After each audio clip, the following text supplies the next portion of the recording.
Hola, Hola. how's it going? I'm going great. How are you? Yeah, How was your big day yesterday? what was my big day? Oh, yeah. Two interviews? Damn. I was on fire. I had all the answers in the world, and I was so convincing, and everything just flowed. Yeah, you were in the zone. Yeah, I was in the zone. I think, although I'm still stressed. I can't help it. Yeah. Hold on, using this. Shameless promotion. Oh, Focus. Okay, good camera. I love this. what is that? Oh, rescue Uh, remedy spray like sore it's a throat. herbal supposed to help you with stress. It used to work for me. Oh yeah. Not anymore. It doesn't seem like it. Does it say in brackets there placebo? Huh? Anyway, so yeah, so Natalie's joking, saying, "So okay, so if you have multiple job offers, are you going to accept all of them?" I said, "As long as it's remote, why not?" That is the scam of the 21st century. Dude, think about it. I get the Metro gig. Yeah. I'll basically farm everything out to you. There you go. And when they introduce me to the TV, you just show up on camera. They will not know the difference. I'll have to practice my accent. Yeah, and then the only time I show up is when I have to talk to the manager. It's like, yeah, yeah, yeah. And then the people's like, wait, he looks different. We could probably even do it so it's like we have enough footage of you. It could be actually your image with just like my lips superimposed. That's right. That's right. We can do that. But I thought about that. Why not run that scam? That's funny. I got to believe that's happening. Yeah, yeah. I've reached out yesterday when we talked about. Actually, you're right. Sorry. What you said made me like it's almost like infected my thinking process. I had this line of what I was going to say, and then it kind of interrupted that. I'm sure it's happening because there are some organizations that are very flexible with whether you show up on camera or not. Yeah. And then you'll never know. Yeah. But then, for example, this RBC gig, it's 100% remote. Yeah. So there's no need for me to come into the office. And yeah, you have to be on camera. But everything else, how would they know? Yeah. But anyway, so the director of merchandising, I mean, you, me, we can do that job with your eyes closed. Yeah. Was that one of the calls yesterday? That was one of the calls. Yeah. Yeah. So, but I don't think that that's going to go anywhere, and not for the fact that I'll have to tell them that I have a standing offer. It's just we had a good chat, we had a good conversation. Yeah. So that's yeah. You know what the price? I told you what they're paying, right? Yeah. Yeah. So that's when a company wants a lot of experience and a lot of responsibility, but it is not willing to pay for it. I understand why that guy got it, and he is now a VP. So it was just like transitions, just like one step. Like, look, you have to have it. Don't worry about it. We'll take care of you. Yeah, but that's not going to happen here. And with everyone who's promising, oh yeah, well, there's going to be a promotion. Like, honestly, unless I have it on paper, I don't believe you. Yeah. And it's not that I don't believe you because there's so many things that change. Yeah. A person who promised you this might leave or be replaced. And then what? Or be forced to leave Yeah. So that was one. The other one was an interesting, it's an online gaming company, which specializes in casinos, but not for money, but for raffles. And they've been growing dramatically, maybe spurred by the pandemic because people have nothing better to do. They just like they have almost, if I understand correctly, almost $1 million. Yeah, almost $1 million in revenue. And how's that work? Like you said, not for money, but for raffles. But there's obviously money being exchanged. Well, yeah. I mean, there's prizes, but they don't have to register as a casino. At least not immediately. But this was a pre-screening call, so this was not with the company. I think this was with an agency, so it's neither here nor there. Yeah. So that's and no word back from your reference thing. Not yet. No, not yet. I did hear from my boss, my future boss, yesterday. I suppose like we should touch base on next Tuesday. Yeah. Okay, so next Tuesday it is. I'm supposed to get computer and a phone, I guess. Cool. Yeah. Maybe I mean that's probably a good sign. I mean, I remember being in RBC and trying to bring somebody on board, and the references just took forever. Yeah. This gentleman was fresh off the boat, and I was just like, look, what's happening? I need a person to start, and I can't have them start because all of this is taking. Anyhow. So yeah, for some reason they forget the do part of the due diligence. Like, let's go. yeah. Okay, so yeah, so that was the highlight of my day. How was your day yesterday? Pretty good. I spent a lot of the day on Glide, and I think I finally cracked the code, so to speak. Like, I think the thing that was stumping me is that everything I've ever used, the tables and the queries are like separate things. But in Glide, the queries are part of the tables. Queries being what? Well, like if you want, so I'm collecting orders, and then there's various stages. So it's like, okay, the order's collected. Now the order has to be moved into production. Yep. Then you have to, you know, how much has been produced. Then it has to go from being produced to being shipped to being received to then communicating to the customer and then being picked up. Like there's all these stages, right? So I've had to create within my order details table. I had to create columns for each one of those steps to be checked off when it's completed. And then also an input field to put the number. So if you moved, the order was for 50 and you moved it to production, well, maybe you only had 40 in stock, so you can only produce 40 of them. So you got to be able to enter that and know it, kind of thing. Anyway, so all these roll-ups are in, like all these fields are in that table. And then when you want to do a roll-up in the items table, I had to create roll-up columns that says, okay, this is a roll-up of the quantity produced under the condition that the has been produced button is true. And the number shipped is if this field is true or false, and so on. Like it's all these statements, right? So it's like, but like you're not building like in Access, you would create a separate query that reference tables. Yes. Here you're rolling, like you're doing it in the cells. Like it's just a much different way to wrap your head around it. And then I'm ending up with these tables that are like friggin' 30 columns wide. Yeah. And you're using glide tables, right? Yeah. Because this is where they still fall behind Sheets. Because in Sheets, remember when I showed you that thing when you write a formula at the very top and it populates across the tables? Yeah. But you don't need to give it the exact parameters of how deep the table is, how many rows the table is. Yeah. You can't do that in Glide. Yeah. So this is one of the things that they'll have to improve. Yeah. And it's funny because there's like, I don't know why, but like I have the Boolean field, like true or false. Yep. And I'm like, you take this amount if that field is false and it's not working.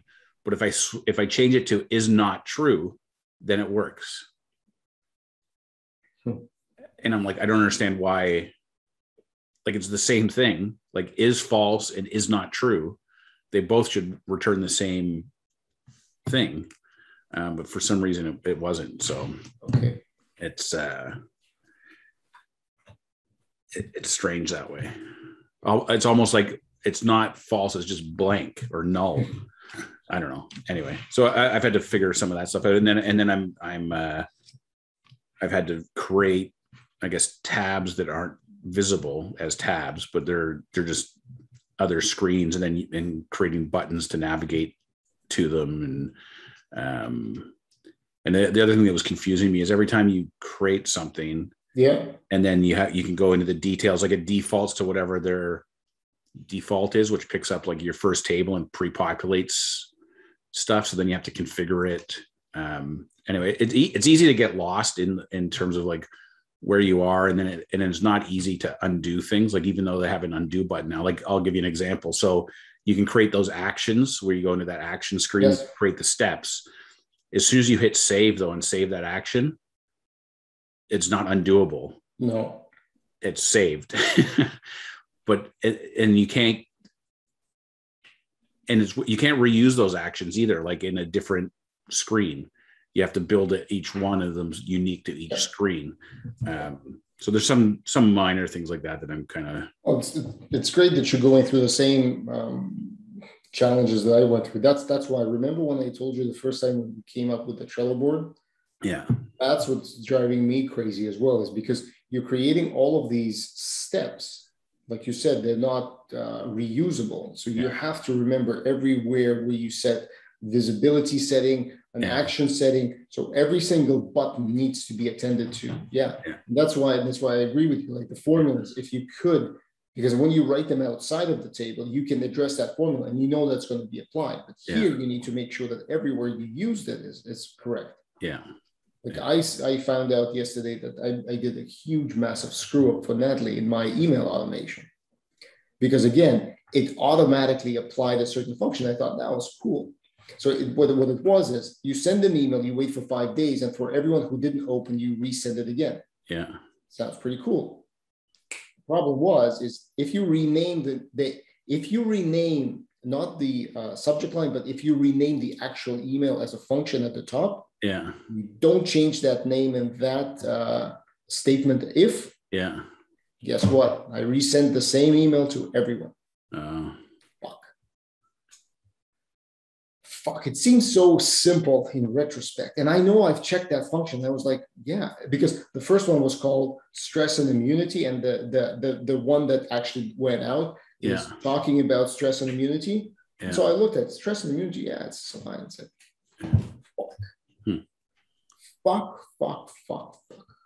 I'm sure YouTube is going to flag this. Sorry, it's not for children. Yeah, it's not for children. Yeah, you can just go ahead and go beep beep beep beep. No, it doesn't matter. But it was very disappointing. It's just that this is a perfect example of human error. Yeah. Well, it's funny yesterday because I created a screen, and then I realized, okay, well, there's 5 stores. One store is the production store, and the other 4 stores are only going to be sending orders. So I was changing the visibility of the production related screens to only be visible if you're logged in as that store. But then I had copied that, created a duplicate of a screen because I could just, instead of recreating, I can create a duplicate for like the shipping screen and then change it to the receiving screen and just change a few things. And I don't have to rebuild the whole thing. But then I wasn't showing up. And then I had to realize, because I copied it after I put the permissions on it. So the permissions are copied over as well. That's right. So all that kind of stuff. And then I was trying to test it on my old iPad, and it won't work on my old iPad. Why not? I guess it's at a date. This old iPad. Well, I bought the iPad refurbished 3 years ago, so it's probably 5 years old. But it's like iOS 9.3 or something.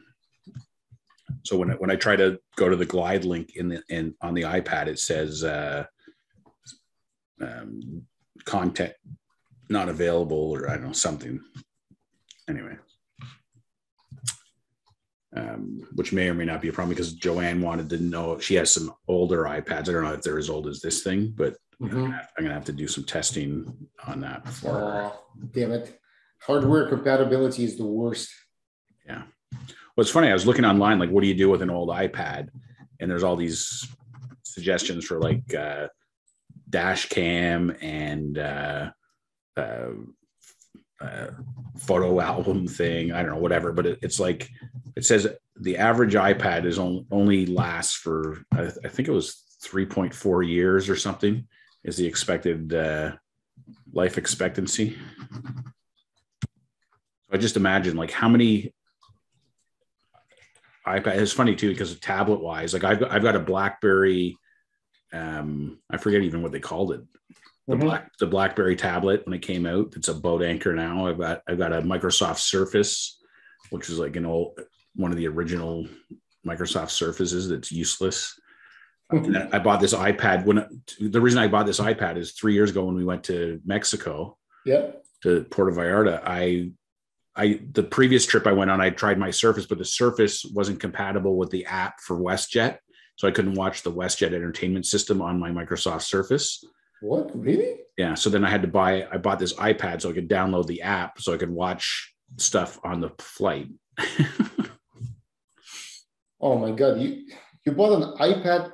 Oh. Well, it was like $150 or $170 or something, but it actually turned out good because the first day in Puerto Vallarta, I got so badly sunburned the next day I had to spend the whole day in the lobby of the hotel, and I just downloaded a bunch of stuff on Netflix and watched like hours and hours of Netflix on my iPad.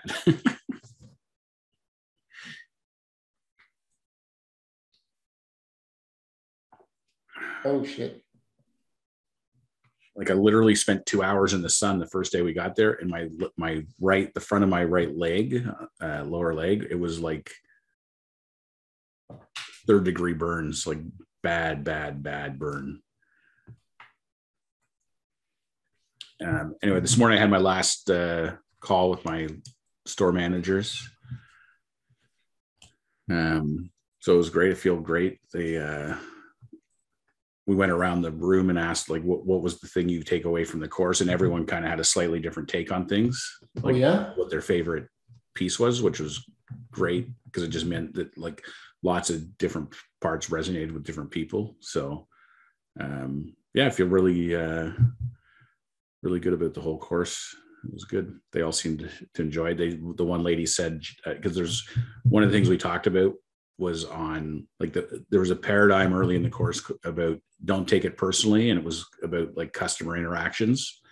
And when customers come in and it's like, it might be the 1,000th time that somebody's asked you the same question today, but for that customer, it's only the first time they've asked it. So you can't treat them like they're this 1,000th person. For them, it's only their first time. So you can't take things personally. Anyway, the example she gave was they've had their Christmas stuff out for months, but now everyone's like, oh, you got Christmas already? You got Christmas already? And she goes like, by the end of the day, you want to punch them in the face that it's like, because it's like the 100th person today that says like, it's Christmas already.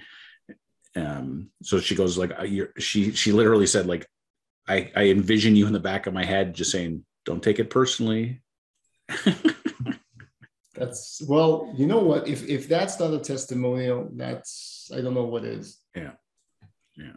So it's good. So, so now I'm, my Wednesday mornings are free again. Great. I also gave them the tip in Kajabi. I've been watching a lot of my stuff back at double speed, which is funny when I have the background music, because then it's just kind of even more comical. It's like Benny Hill kind of sounding, but so it's a good little trick for getting through stuff faster. It's watching at double speed. I'm sorry. I'm doing. I just discovered that some of the stuff that I thought that went out actually has not actually gone out, and that bothers me. It's funny too. Last night I had my call with my coaching and mentoring for leaders student, and I ended up getting a couple new ideas for content, which I thought was kind of a good outcome. And what were they? Well, one was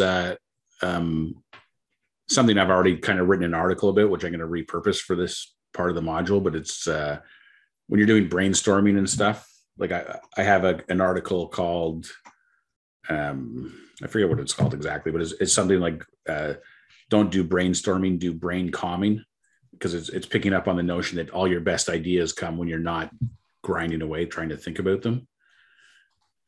So it's like, how do you facilitate that? If you're trying to get ideas with your team, you should make time to have like an initial kind of session of what you're trying to accomplish, and then let people go away and kind of subconsciously think about it, and and then come back a day or two later and collect everyone's ideas because just sitting in a room full of people, you're not going to get, you might get some good ideas, but you're not going to get the best ideas, because that's not how good ideas are generated.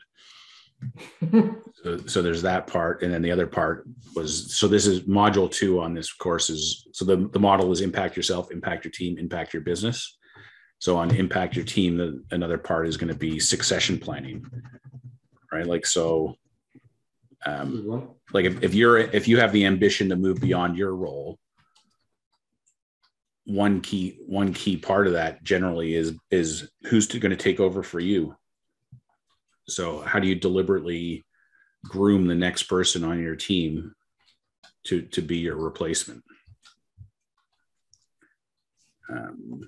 Yeah, that's true. So that's another part of the module I'm gonna write out.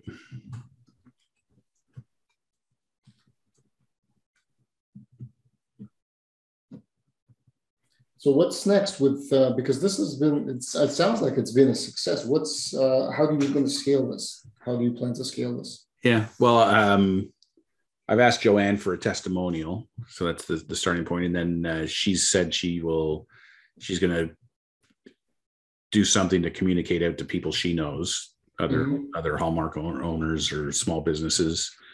I'm not sure what to expect out of that, but that's something. And then I've got a lot of contacts in LinkedIn of people who are either small business owners or connected with retail in some way, shape, or form. So I'm going to direct message all of those folks. There's a guy that used to work at Loyalty One. I forget his last name now, John, that I met when we did the Loyalty One extravaganza. And then he was on the President's Circle Award when we went to Nashville. But he's left Loyalty One and he's now a franchisee for Canadian Tire.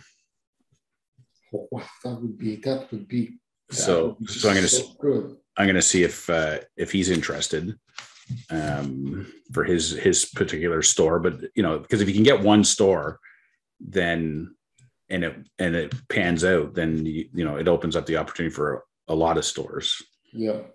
I mean, I've already fallen into the trap, which we've both been in before, where it's like, okay, hey, if I got Dollarama and there's 1,000 stores and there's 2 managers per store at $500 a person, that's like cha-ching, cha-ching.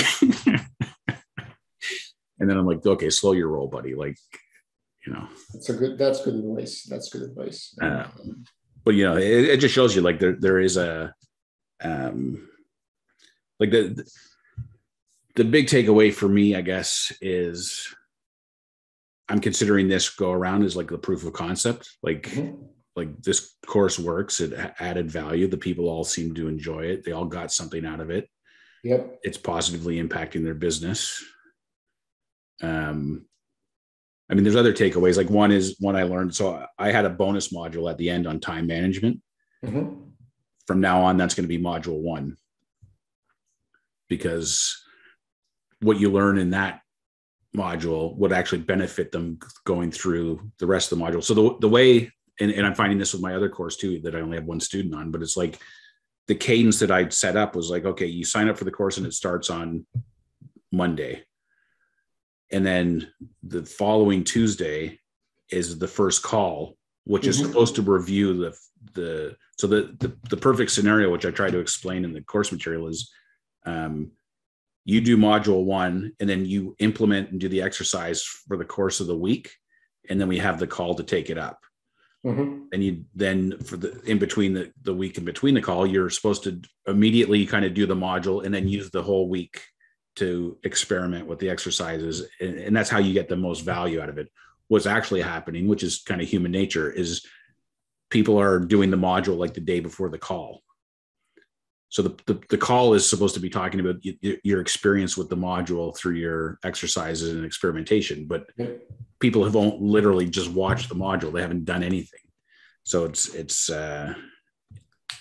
I got to try and figure out a better way to. Are you better off like signing up for the course and the first module, you actually take them through the module? I don't know. I'm not sure what I haven't thought through the right way to do it. I mean, in both these scenarios, the way this is structured is there's the module and the phone call. Mm-hmm. I'm hoping to get some business where there is no phone call, even though I enjoy the group calls and stuff, and there's value there. But in terms of scalability, yep, it would be great. I'm even thinking in terms of if I'm able to get some kind of a chain that has multiple stores, whereas I would do a weekly call maybe with their district managers or something, and then the district managers would do the call with their stores. So it's almost like a trainer kind of scenario. Mm-hmm. If that's, I'm kind of getting ahead of myself a little bit, obviously, but why not? Get ahead of yourself. I see that kind of playing out that way. Anyway, it's funny because if you think about these 5 Hallmark stores that I just worked with, mm-hmm. There's a billion of these stores out there.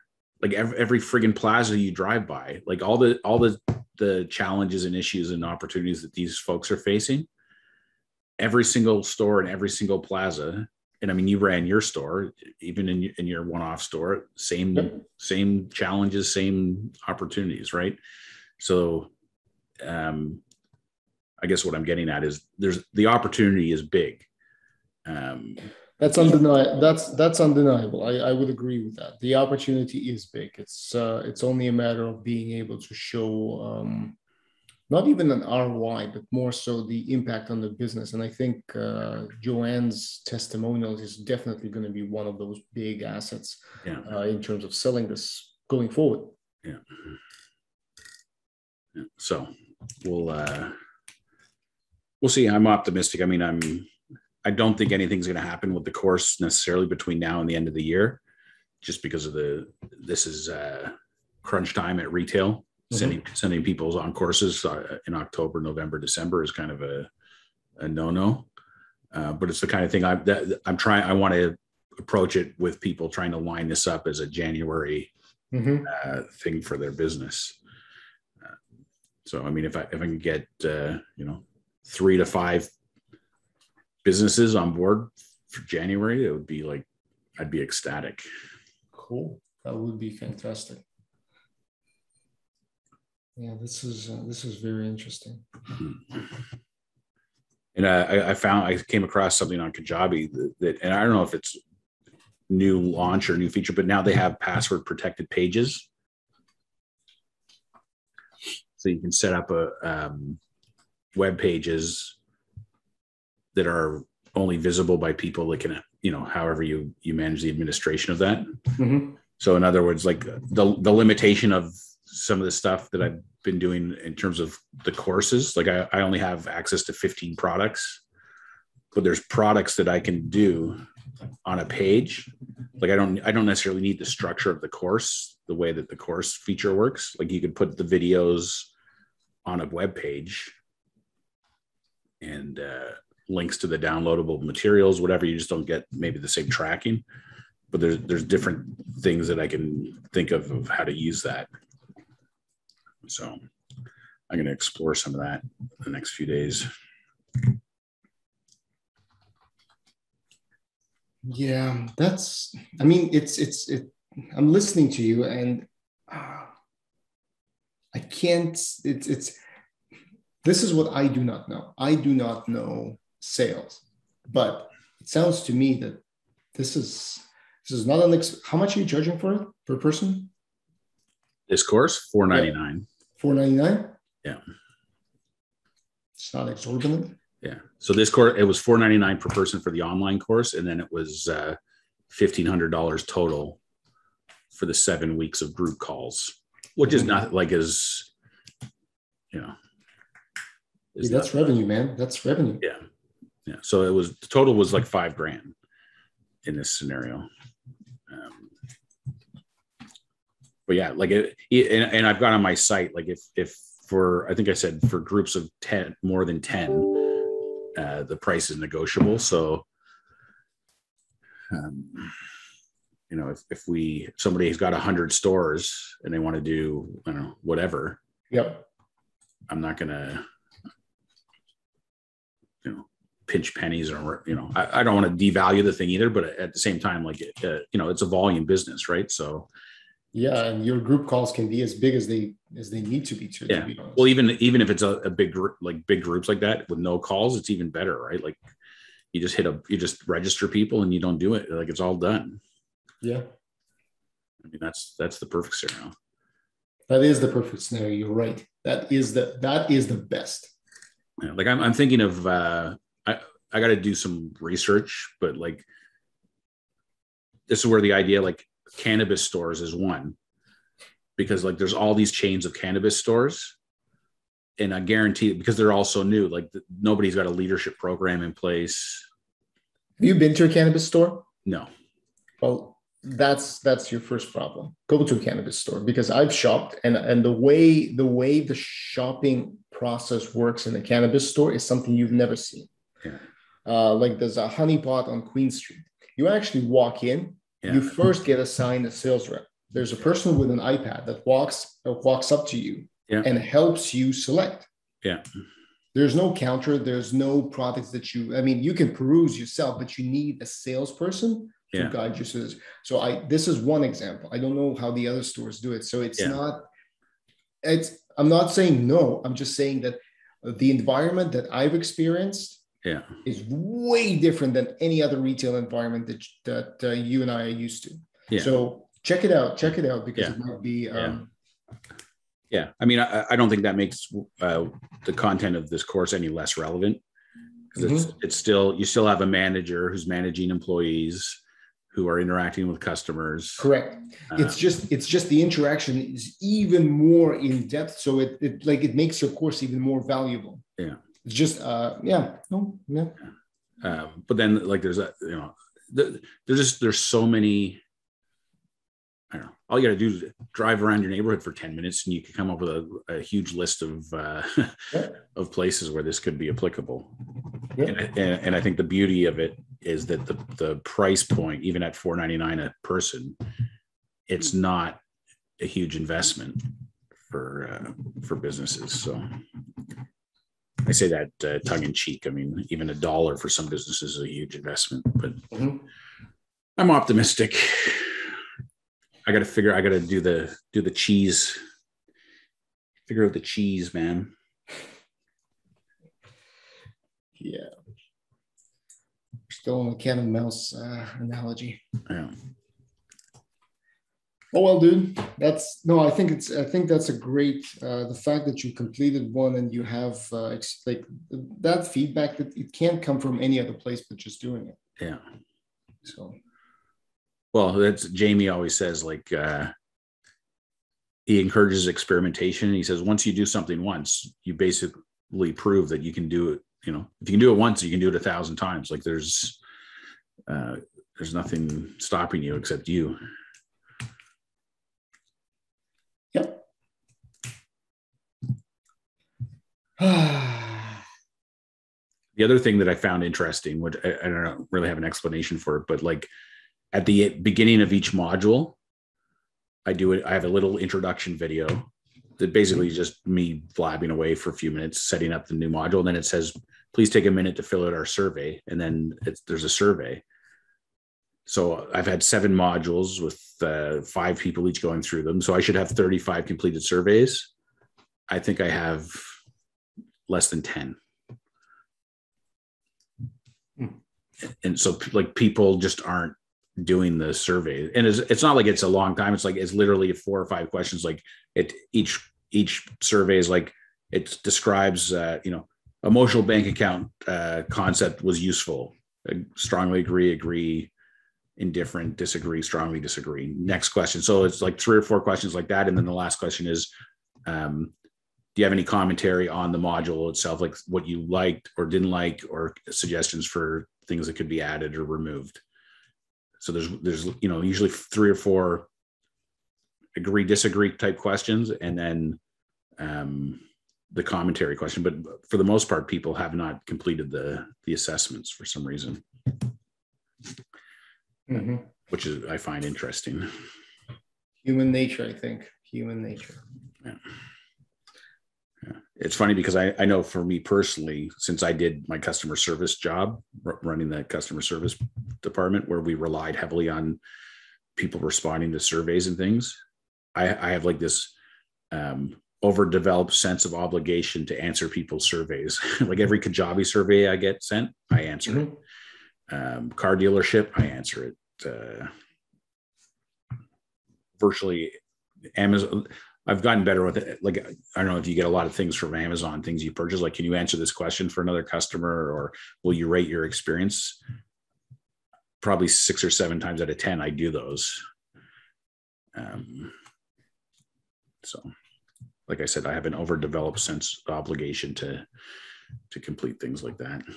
Yeah.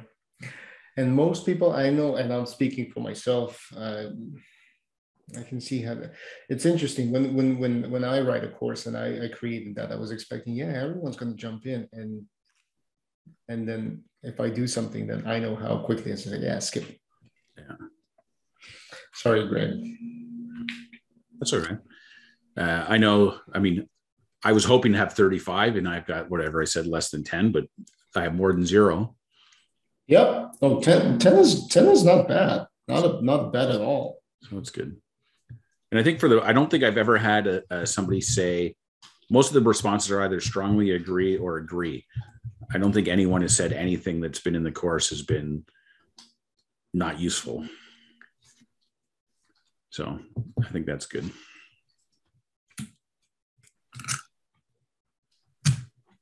All right, my friend. All right, my friend. I will talk to you tomorrow, right?